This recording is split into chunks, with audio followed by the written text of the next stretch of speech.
Hey, how's it going, everyone? Welcome back to another episode. And today I'll be going over how you should be utilizing your time as a trader or aspiring full time day trader. And in this video, I made a previous video discussing basically how you should be using your time in terms of learning, backtesting, studying, actively trading, and pre market routine, right?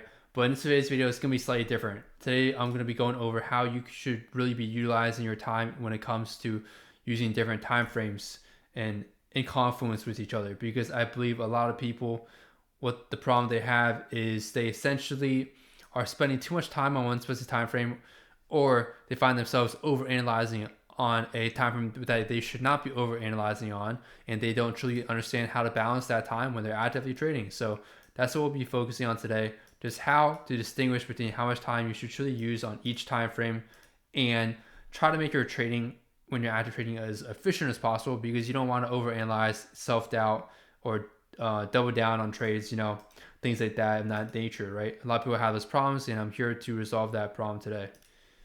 So yeah, let's just first start off with what I'm typically seeing on a daily basis when it comes to getting on the charts. So you guys know, like I mentioned in my other videos, that I don't typically use the daily time frame in terms of going to it, right? I typically do not go on a daily time frame here and then start trading or looking for anything on a daily time frame. Majority of times, the daily time frame, I would mark only certain things that are very important, like maybe potentially a daily PY. But even then, these daily PYs, if you look at them, they're so huge, they're massive. There's so much internal price action on a lower time frame that could occur, so many fake outs before this actually becomes a true mitigation of that daily PY. So for me personally, I majority of times do not really mark out daily PYs. They don't occur very often. If you do the math, which is what we're going to be doing today, this is very simple math today. My question to you guys is, how many candles does it take to create a POI or OB on any time frame? How many candles? This is a fractal question. So if you answer 3, that is correct. It takes 3 candles or bars on any given time frame to create an OB or POI, right? Because you always need that fair value gap for a POI for OB to be defined as an OB, right? This would be your OB, this would be your fair value gap. I don't care about fair value gaps, you guys know. Focus on the OB, which is a true mitigation, where price is going towards or drawing towards. If it takes 3 candle bars on any given time frame to create an OB or PY, how long does it take to create a PY on daily? It's a very simple question. Every candle is 1 day, so 3 days. It takes 3 days to create a PY OB on a daily time frame, and that's why intraday you should not be ever looking at the daily time frame really, because it does not have much significance to your trading if you're trading on the 1 minute like us. Now if you're swing trading on the 4 hour, that will be different. I'm supposed to be talking about in this video my main strategy, which is intraday trading, and my entries are on the 1 minute, right? So again, daily to me, I don't usually check on a daily basis, so ignore that. And the reason also why I don't check really the daily is because I have my daily bias already set. I have my previous day high, previous day low, which are more important to me. The previous day high and previous day low are a lot more important to me than a daily POI, because these are points that can get taken out clearly within the next session or within your session, within a day, right? Because they're much closer to us than, let's say, a daily POI. If you were to mark this daily POI, guys, right? There's a set of buy. Look how much farther this daily POI is. Now, actually, this is not a good example because this was literally previous day. Let's see if I can find another POI. Let's see. I guess you could use this one. Is this? What is this? This is not a, again. This is actually somewhat close to previous day low. The point is, you see how big this POI, daily POI is? It's massive, right? You're not ever gonna really take a good trade off that daily POI really on the 1 minute at least. So again, for a daily time frame, I don't really use it on an intraday basis. I just care more so about previous day high, previous day low, and sometimes the true day open, which is the opening price of a daily candle. You typically want to buy below the true day open and sell above the true day open. And it could act as support and resistance, but that's something you have to definitely back test, because I know some people do use it as support and resistance. I've not done enough data collection on that to utilize or optimize that in my training system. I think what I have is enough of a range of skill set and understand the price action, and it's been working fine. Been profitable for quite some time, really consistently. Never had a really red month ever since I found this main strategy that I'm teaching you guys. So just keep that in mind, right? They don't really use True Day Open as much, but if you were to use it, you would use, if price is below, you buy. If price is above, you sell as the confluence to your trades. And pre-stay high, pre-stay low, again, I just use my indicator purely for that, so I don't really need to actually draw out myself. But if you don't have the indicator, you just draw out pre-stay high, pre-stay low yourself. Just use them as certain external liquidity points to, take reversals off, which are sometimes can be very big. Because this is daily time frame, you can take very, very big daily reversals or intraday reversals off the pre-stay high, pre-stay low. All right, so next up, I don't want to yap too much, is the 4 hour time frame. So we'll be going down. 4 hour time frame. Do I use the 4 hour time frame intraday? Not really. And here's why. The 4 hour time frame, how long does it take to create a POI on the 4 hour time frame? 4 times 3, 12. It takes 12 hours to create a POI on a daily time frame. Or on my phone, not a daily time frame, an intraday time frame. Like, how long does it take to create a 4 hour POI? It takes 12 hours, right? Something like this. This is a 4 hour POI, and it's still very big. Not as big as the daily, still very big POI to have a lot of fake outs and internal liquidity sweeps to occur in here. So for me personally, 4 hour is out of the equation. I typically do not spend much time on a 4 hour. But 4 hour is something I will mark. So ignore the daily, basically, for the most part, in terms of marking out the chart. What I like to do is for these time frames here, which I'm going to list now, 4 hour, 1 hour, 30 minute. These are my higher time frames, essentially, for the day, for my strategy.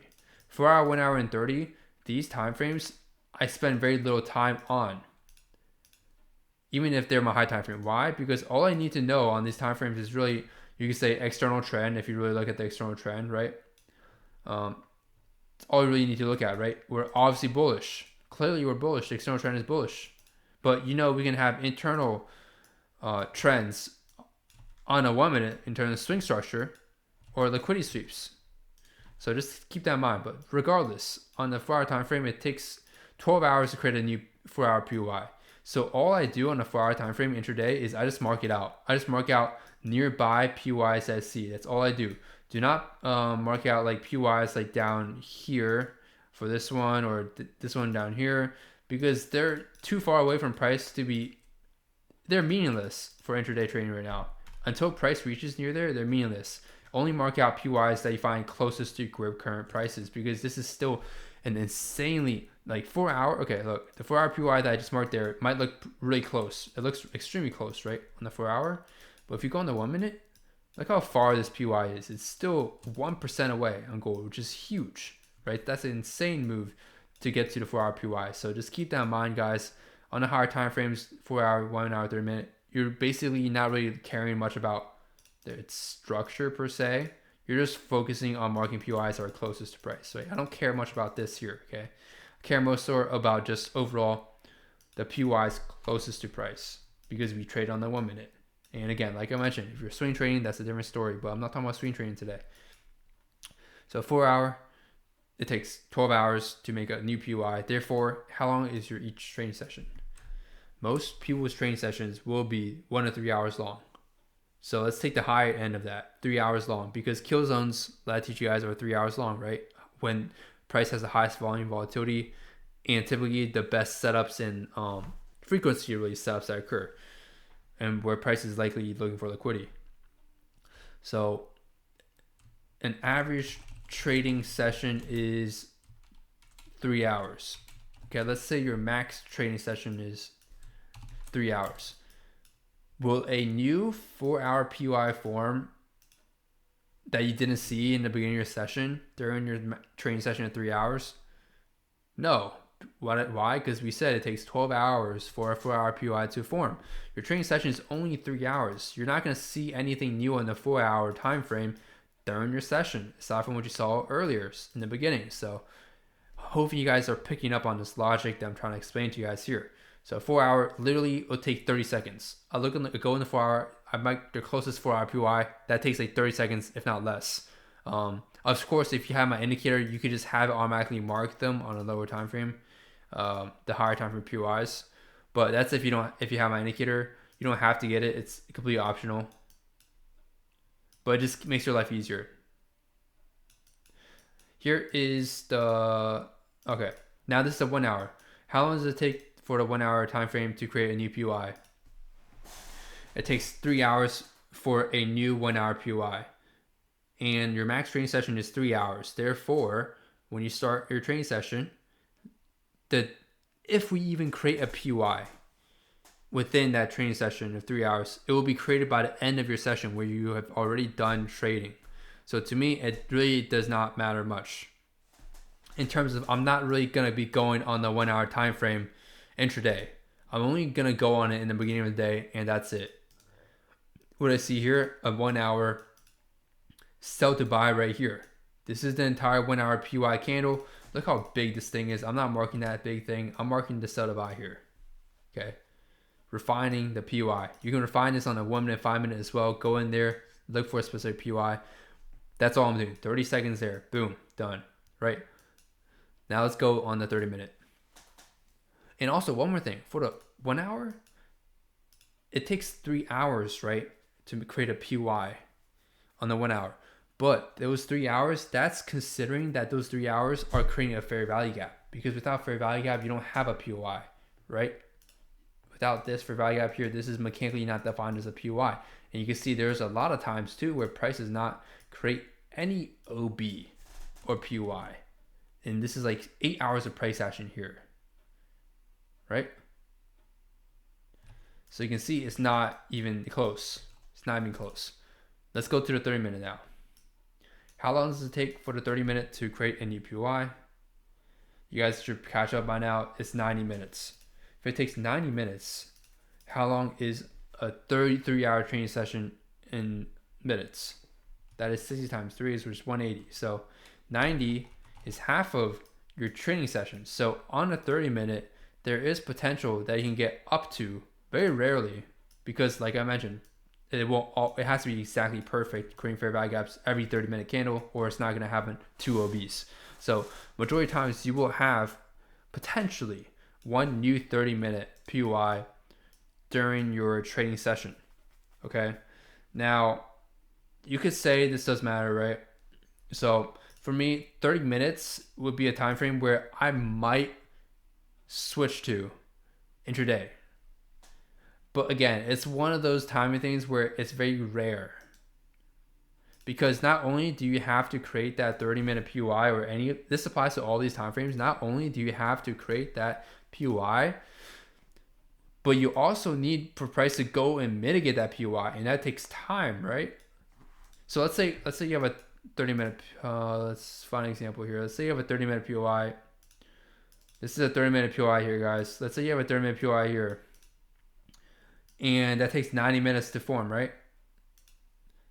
For example, obviously from here it already formed, but for example, let's say you're intraday and it takes 9 minutes to form. Well, guess what? It also will take time for price to go and mitigate that 30 minute POI, and that cuts into your training session time, and therefore likely you won't even get the chance to even trade that POI anyway on a 30 minute. Now, this can be used as a draw on liquidity for sure, right? Let's say based on market structure externally, we actually shifted bearish and we confirmed twice, right? Change of character, and it wasn't a liquidity sweep because we had another break structure downside, and we need a draw on liquidity. This can for sure be used as draw liquidity where you can then take shorts towards that POI. That's gonna be fine. But I'm just saying it takes time to also for price to come towards that POI, that newly formed POI intraday. So to me, again, 30 minute, I rarely ever really look intraday. But obviously you will look at it tiny bit more frequently than a 1 hour or 4 hour. 1 hour, 4 hour is out of the question in terms of if you're really looking at it intraday. During that session at least. I'm talking about during your session. If you're trading all 3 sessions, for sure, you definitely want to be looking at the 1 hour at least at the beginning of every session, of course, right? Because you likely will have a new 1 hour POI by then, next session. But I'm talking about people that trade one session or just within. I'm just talking about within a session, right? Just within a session, you're basically never going to be intraday looking at 4 hour, 1 hour, or the 30-minute time frame. Aside from the beginning where all you're doing is marking out the closest PYs to price, right? I'm not going down here and marking out a 30-minute here. Well, why do I care about this 30-minute PY here when I'm trading intraday? This is such a big move. We will probably won't hit this within probably take like 3 to 5 days to hit that. So there's no point in marking things that are not relevant. Mark the closest PYs on the higher time frames to current price. Let's talk about the 15-minute now. The 15-minute. All right, so the 15-minute, it takes 45 minutes to make a new PY. Okay, if you do 180 divided by 45, realistically, if it's all perfect and it creates all fair value gaps, which like I mentioned is rare, guys, it is rare for it to do all four, or all of them have fair value gaps and actually all be PYs, but at max you can have up to 4. All right. Newly formed within your 3-hour training session. However, like I mentioned, it likely will not get to 4. And so you might have maybe 1 or 2, maybe 3 newly formed 15-minute PYs. And I would say preferably, realistically, 1 or 2 because it takes time, again, for price to reach that 15-minute PY.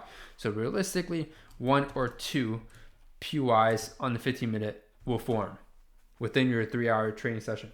And of course, you got to do the math to fit your training session. If your training session is literally 1 hour a day, which again, there's nothing wrong with 1 hour a day. If that's what your schedule has to be because you're not full time yet, you have a job or whatever, completely fine with me. Do whatever works best for you. Not everyone's the same, right?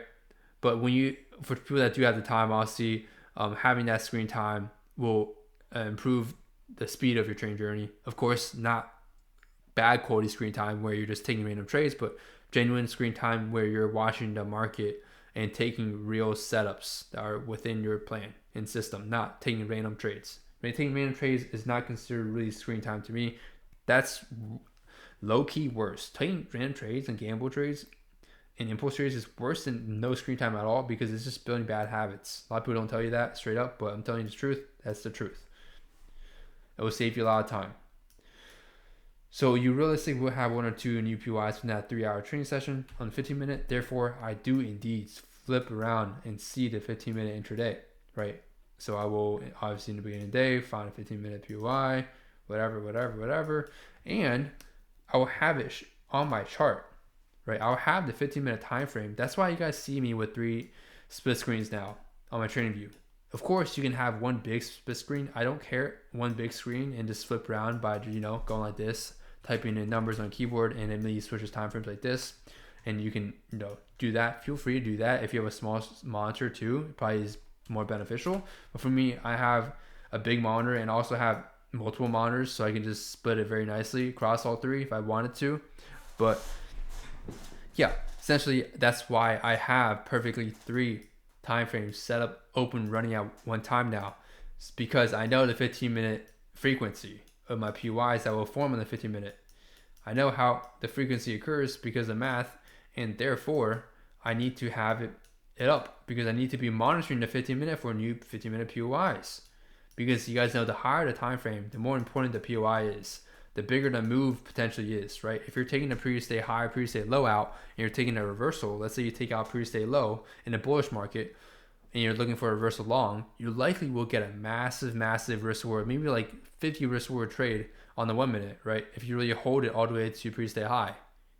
But again, you don't obviously not want to be doing that because hitting those high risk reward trades is a very low win rate. We don't do that here. We don't game for 50, 100 risk reward here on one trade.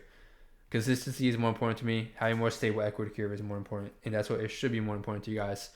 But again, my point still stands. That's now why you guys can understand why I have 3 time frames up simultaneously now because of frequency. And I need to know when these new time frames are creating these new POIs, so I know how big of a move I should expect. Or again, like I mentioned, I made a different video if you haven't seen a trade recap on gold where I talk about how there are certain POIs on different time frames that you will not see, but they exist on other time frames. Like here is a 5-minute POI that you will not see any POI if you're on the 1 minute there. You would see only this 1 minute here, and that never got mitigated, and you would have missed this long move to the upside, right? Just like on the 15-minute here, it's not necessarily the higher you go, the more PYs you see. Typically, the higher you go, the less PYs you see. But again, not 100% necessarily, because like I mentioned here, you don't see this on the 1 minute, but you see on the 5 minute, right? But you guys can see, typically the higher the time frame you go, typically the less PYs you will see. Not just frequency, but because of how big the candles are. Like for example here, you don't see any PY on the 15-minute chart here on the right, do you? But it's very important because although everything looks mitigated on the 15-minute chart, go on the 5 minute and you see there isn't something that's unmitigated. Here, for example, here's a 15-minute PY right here. You can mark to sell to buy right there. On the 5 minute, you see it's also there. Let's see on the 1 minute. 1 minute here, you see it's not here, right? The 1 minute PY is down here. Now, you could say theoretically, yes, there's a 1 minute PY right here. But a lot of people would probably not use this to take this trade just because they see it broken through. Me personally, I don't care too much about if the PY is broken through or not. It could just be like a sweep, really, even though it's not really a sweep, if you know what I mean. I'm just saying people will set limit orders here randomly and blindly and they get stopped out. That could be a potential sweep of liquidity too.